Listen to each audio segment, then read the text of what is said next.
welcome to 40K Memes. What's on the docket today, Manuel? Anybody notice that I'm here now? Come on, I just teleported here. It's impressive. The Emperor of Mankind is one of the most important plot devices in the universe of 40K. Not the most important character, because in order to be a character you need a personality, and the Emperor is immediately discounted on those grounds. But where did this big boy even come from?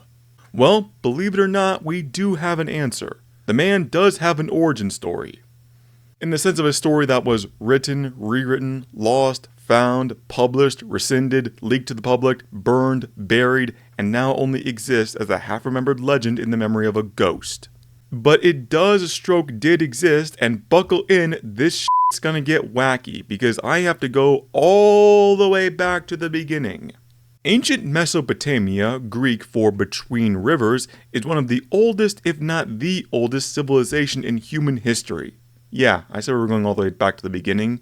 But Mesopotamia was a good place for civilization because it had water, it had good agriculture, all the civilization needs, right? So this drew people from all over, and some of those people were called, well, they were called a lot of things, but these were psychers. Yes, the first humans to be psychically in tune with the warp. And they spent their time doing various warp shenanigans, but all of them, being so in touch with the warp, had a sense of the Chaos Gods. They knew of Tzeentch, much as anyone can. They knew of Khorne, they knew of Nurgle. Slaanesh hadn't been born yet, but the existing three were more than enough to put the Hebes and the Jeebies into these psychers. So being psychics and connected in that sort of way, they all gathered together in a massive conclave and they said, okay, if humanity's gonna be ready for this shit, we're gonna need to be ready for this shit. So they came up with a genius plan. And that plan was to kill themselves. I'm not even joking. Thousands upon thousands of psychers committed ritual suicide in order to channel all their energy into one being.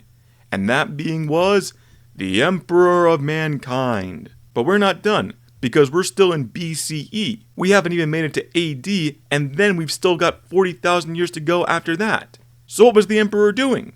Well, he was learning about humans. He was walking around, getting a feel for the place.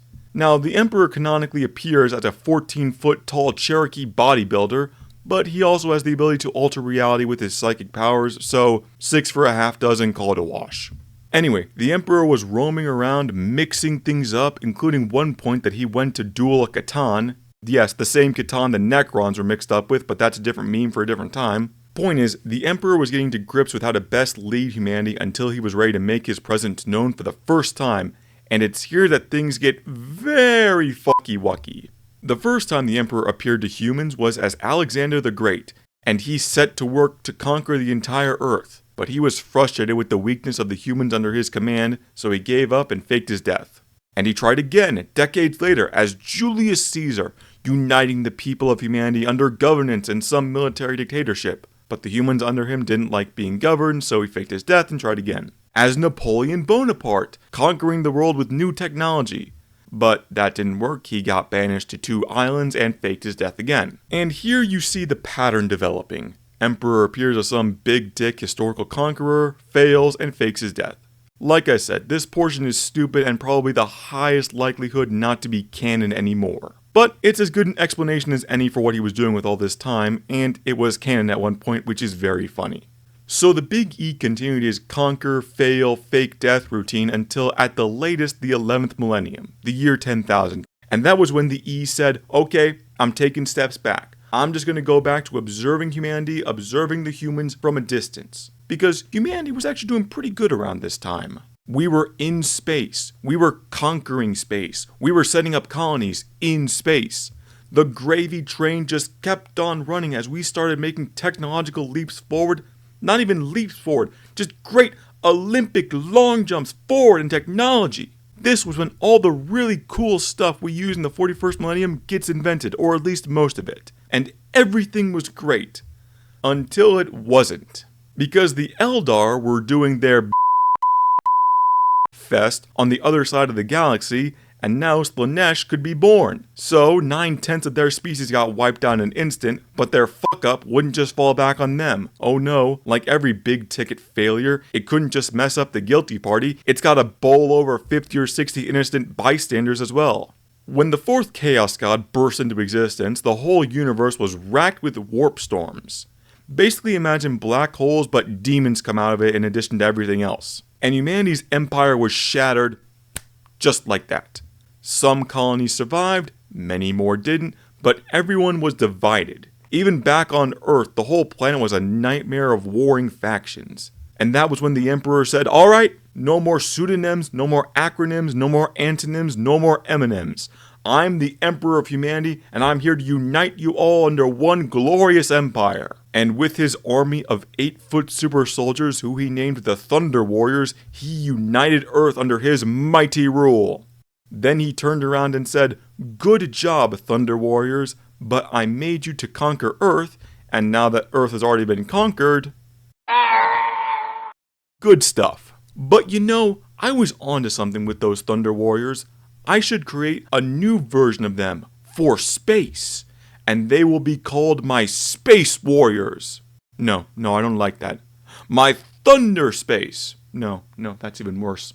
Then someone burst into the room like, Emperor, what if you called them Space Marines? And the Emperor said, that's the dumbest shit I've heard all day. Why would I call them Marines? There's no water in space. There's no oceanographic biology in the void of space. Why would I need Marines? And that person said, oh well, we've already made up the merchandise for it. Alright. And the Emperor made a note to himself, make up a better title than Space Marines. But he couldn't do that just yet, because the Emperor had one major problem left to deal with before he could rebuild the Empire. For all his power, the Emperor had one major weakness, because he could only ever be in one place at one time. So he needed others like himself to foster and lead his new Space Marines. So he created the Primarchs, his sons. I will create a son who is functionally invincible. I will create a son who is fast as the wind. I will create a son who only exists to be a plot device for another son. I will create a son who only exists to be sandbagged. I will create a son who looks like an edgelord and is actually a really cool and friendly guy. And I will create a son who looks like an edgelord and is actually the most fucked up individual in all of existence. To name a few.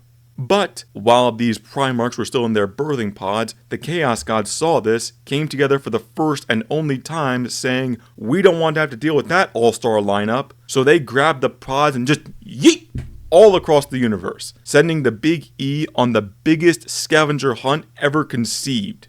This led him to uniting the Primarchs, which led to the Heresy, which led him to the nice golden easy chair where he sits today. And that is the Emperor's origins explained. You're welcome.